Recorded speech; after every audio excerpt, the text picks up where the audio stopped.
Northwest time is 6:52. Time for your morning sprint. Caroline Flynn is live at Heavenly Specialties with tips to watch the royal wedding British style. Mark Peterson tracking this morning's rain in the Weather Center. But first, we are following breaking news out of South Texas right now. Police responded to reports of an active shooter at a high school in Santa Fe that's just outside of Houston at around 8 a.m. local time or 6 a.m. our time.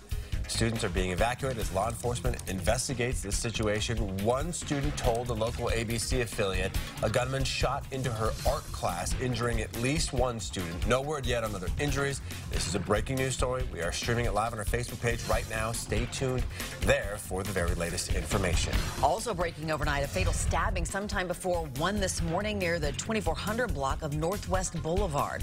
Police on the scene confirmed they're investigating a homicide, but have not released any details about a victim or any suspects. They did tell us that everyone involved in that homicide has been accounted for. The hearing to decide if a 16-year-old Freeman High School student who shot 4 of his classmates will be charged as an adult has been delayed. Caleb Sharp is charged with aggravated first-degree murder, 3 charges of attempted first-degree murder, and 52 counts of second-degree assault for that shooting in September. Prosecutors want to delay that hearing until August. The teenager who started the Eagle Creek fire that burned 75 square miles of Oregon's Columbia River Gorge last September could owe as much as $37 million in restitution. That is the total of 11 requests submitted to court and would cover costs of fighting the fire, restoration to the gorge, and damage to homes. Lawyers for the 15-year-old defendant called that request absurd. So it is raining currently. We're sitting at 50 degrees, and we're going to continue to have this rain pushing through. We see again, we talked about that backside edge. It will start to dry out, but for Cheney and Spangle all the way up into the Tonasket, Nomac region, you're going to continue to be in it. We are going to see again these models showing that it's going to stay to the south after this evening, and we should have a dry parade. We'll have more coming up. Looking ahead now, Okanogan County is expected to see the worst flooding in more than 4 decades this weekend. The National Weather Service issued a flash flood warning for the area because of the heavy rain Mark just mentioned. Areas most at risk are burn scars and the water systems feeding into the Okanogan River.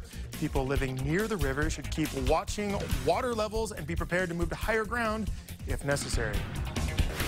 A Spokane grandfather called police when a suspected online predator targeted his 11-year-old grandson. Deputies say the boy was on a website called Omegle.com, a site that touts itself as a place to make friends. When someone posing as a 17-year-old girl convinced that boy to take his clothes off as they watched on video chat. Deputies are investigating in hopes of finding the person on the other end of that chat. An explosive eruption at the summit of Hawaii's Kilauea volcano yesterday sent steam and ash spewing 30,000 feet into the air. People living nearby have been ordered to shelter in place. Geologists suspect more lava flow from fissures and eruptions on the summit to continue for days or even weeks. Well, if you haven't realized it by now, I have total royal wedding fever. And if you do too, you're going to want to stop by Heavenly Specialties right here in Spokane to hold your own royal wedding party. Pick up some tea and scone mix. And if you want to come tomorrow afternoon, they're going to be having a special party just for celebrating Harry and Meghan. It's going to be happening at 1 o'clock. In addition to their traditional tea, there will also be games and lessons on tea etiquette.